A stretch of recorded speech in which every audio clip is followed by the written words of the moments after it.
Olá, vamos ao nosso Evangelho de hoje, quarta-feira, 14 de dezembro. Vamos fechar os olhos, elevar o nosso pensamento a Deus, nosso Pai, a Jesus, nosso Mestre e amigo, a toda a espiritualidade, ao nosso anjo da guarda, espíritos protetores, espíritos amigos, e com muita gratidão ao Pai pela nossa vida, por esta reencarnação, pela nossa família, pelo nosso lar, pela nossa saúde, pelo nosso trabalho, pelas tarefas que temos para hoje. Com muita gratidão, serenamos a nossa mente e o nosso coração para nos prepararmos para essa jornada abençoada que se inicia. Jesus, nosso modelo, nosso mestre, nosso guia, obrigado por tanto, por ser nosso farol, por tanto que nos ensina. Espiritualidade amiga, permaneçam conosco, a nos auxiliar nas tarefas, a nos inspirar bons pensamentos, boas ações, e a nos inspirar que vigiemos os nossos pensamentos de tristeza, os nossos pensamentos de mágoa e de rancor. Que consigamos hoje nos tornar mais fortes com a nossa fé e nos apropriarmos de nós e da nossa relação com o Pai. Fiquem conosco, espíritos amigos, hoje e para todo sempre. Que assim seja. Então vamos ao nosso Evangelho segundo o Espiritismo. Vamos ver, está marcadinho de ontem. Vamos ver o que vem. Vamos ver. Capítulo 18, muitos os chamados e poucos os escolhidos. Nós já lemos a parábola da festa de núpcias, 1 e 2 partes. Então vamos continuar a nossa leitura. É o item 2, terceiro parágrafo. Vou baixar um pouquinho o nosso volume. Aqui. Então é o terceiro parágrafo do item 2, que diz assim: nessa parábola, Jesus compara o reino dos céus, onde tudo é alegria e felicidade, a uma festa de núpcias. Em relação aos primeiros convidados, ele refere-se aos hebreus, que foram os primeiros a serem chamados por Deus para que conhecessem suas leis. Os enviados do rei são os profetas, que convidaram os hebreus a seguirem o caminho da verdadeira felicidade. As palavras dos profetas foram pouco escutadas, seus ensinamentos desprezados e muitos foram mesmo massacrados, como os servidores do rei na parábola da festa de núpcias.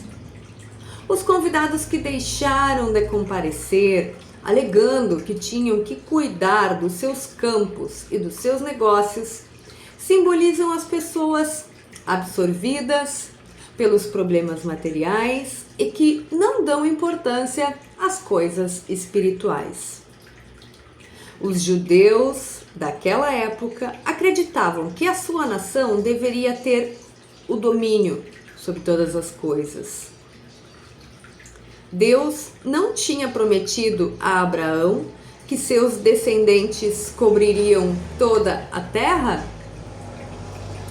Mas Como sempre acontece, os homens usaram o ensinamento divino com interesse próprio, acreditando realmente que sua nação deveria dominar as outras do plano material. E vamos parar por aqui, porque já temos bastante para refletirmos. Então, essa é a continuação da parábola da festa de núpcias, no capítulo 18, onde muitos são chamados e poucos os escolhidos. É uma parábola, uma história, portanto, onde o rei manda os seus enviados chamar a todos para a festa de núpcias do filho. E o que acontece? Os convidados não vão, desfazem, dizem: estou ocupado, vou cuidar do meu negócio, vou para a casa de campo. Aí ele manda novamente e ainda matam os enviados, desfazem dos enviados. E a gente pensa que absurdo, né? Por que esse rei quer tanto a presença dessas pessoas que não querem estar? O rei é Deus. E aqui como fala, os primeiros convidados foram os hebreus. Que nós precisamos entender que na época muitas crenças, muito misticismo, muito politeísmo, vários deuses, adorações, sacrifícios, o ser humano ainda muito animalizado, apegado a instintos de toda a ordem, né? Instintos de violência, instintos sexuais, instintos de alimentação, tudo era instintivo, éramos quase animalizados. E nesse descontrole pelas coisas, nós, muito animalizados, com instintos, nos apegávamos, eu digo nós, vamos nos imaginar lá nesta época. Nos apegávamos a crenças, diversos reis, vou oferecer uma coisa pegávamos a deuses. Vou oferecer uma coisa para esse Deus para receber outra coisa em troca. Choveu, eles não entendiam as coisas, não tinham conhecimento para entender. Então existiam diversos deuses. Deus, com todo o seu amor, escolheu o povo hebreu para ser o povo que ia entender um Deus, o monoteísmo, para entender as leis, como diz aqui. Então eles foram chamados, foram os escolhidos para ser o povo que ia implantar o monoteísmo na terra. Era esse o reino, mas eles acharam que o reino prometido era soberania material, soberania de poder perante toda a terra. Infelizmente. Por isso que mataram os enviados, não escutavam os profetas ou moldavam as palavras dos profetas, que nada mais eram que médiuns, espíritos mais evoluídos, em missão, com mediunidade, que vinham trazer ali as profecias, que na verdade era a lei de Deus sendo enviada aos poucos, conforme a necessidade, conforme a situação. Então ele fala aqui, que o povo não entendeu. Os judeus naquela época acreditavam que era o domínio material. Então, o que nós hoje podemos tirar como reflexão para nós? Será que não somos chamados todos os dias para as núpcias do filho? Quem é o filho do rei? Jesus. Será que não somos chamados todos os dias para as núpcias? E também nos perdemos nos nossos negócios, nas nossas casas de campo. Como fala aqui, essa parábola é para quem coloca as questões materiais acima das espirituais. E mais uma vez, sem dizer que o material não é importante, porque se nós temos um corpo material, é porque o material faz parte de uma estrutura que precisa ser vivida, realizada. Existe a lei do progresso, que depende do nosso trabalho, do nosso esforço. Os nossos talentos se desenvolvem pelo trabalho. Não é não trabalhar, não é não querer ter coisas materiais. Nós sabemos a diferença, nós sabemos. E se não sabemos, temos como buscar. Mas em primeiro lugar, é não deixar o espiritual relegado a acessório na nossa vida. Vamos colocar o espiritual como prioridade, como cuidar da saúde física, cuidar das questões materiais, cuidar da espiritual. Ciência, filosofia e religião. Então isso nós podemos hoje trazer. Vamos, se nós ainda não conseguimos, vamos dar um jeito de incorporar o espiritual à nossa vida como regra, indispensável. Nós que fazemos o evangelho aqui todos os dias estamos fazendo isso. Bom, estamos fazendo e também vamos colocar em prática. Vamos pensar se nós estamos escutando o chamado para as núpcias que nos é feito todos os dias. Essa parábola é muito linda. Todas as parábolas são lindas. Vamos com uma pergunta do Livro dos Espíritos. Vamos lá. Vamos ver o que nos vem. Lei de destruição, uma das leis, uma das 10 leis, pergunta 731. Por que, ao lado dos meios de conservação, a natureza colocou também os agentes destruidores?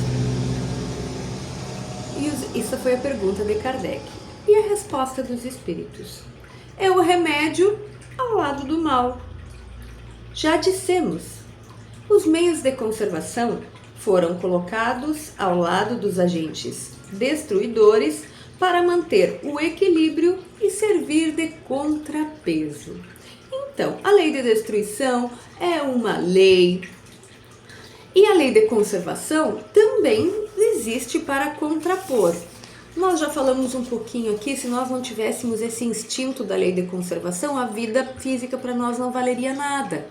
Nós, primeira dor, no primeiro desespero, nós ceifaríamos a nossa própria vida, porque não teríamos esse instinto dessa lei de conservação. E como iríamos viver as experiências materiais, como iríamos aprender se não tivéssemos? Então, por isso que a lei de destruição é colocada, a lei de conservação é colocada, todas as leis são colocadas para que a gente possa ir aprendendo com elas. É claro que quando elas entram em extremo desalinho, acontecem os grandes problemas da nossa vida. Por isso que Jesus diz, eu não vim destruir a lei, eu vim para fazer cumpri-la. E nós também podemos fazer o mesmo, tentar olhar essas leis, entendê-las. A lei, né? A lei de Deus é a lei divino-natural, mas sabemos que ela existe didaticamente, subdividida em outras leis que nós podemos entender e tentar levá-las em equilíbrio, não em perfeição, em equilíbrio na nossa vida, que sirva como um suporte, como ferramenta para uma caminhada mais leve, para uma caminhada mais sublime de entendimento e paz de espírito, dentro da possibilidade de cada um de nós. Muito bem, vamos encerrar, fechar os nossos olhos e agradecer um pouquinho. Quem quiser pegar uma água, essa garrafinha, elevar o pensamento ao Pai mais uma vez, em gratidão.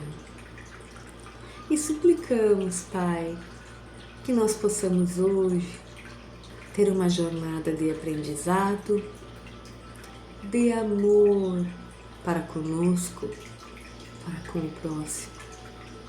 Que nós possamos aprender coisas novas, absorver e tornar-nos um pouquinho melhores hoje do que fomos ontem. Para isso pedimos o amparo da espiritualidade amiga, que permaneçam conosco, hoje e para todo sempre. Que assim seja. Tchau, tchau.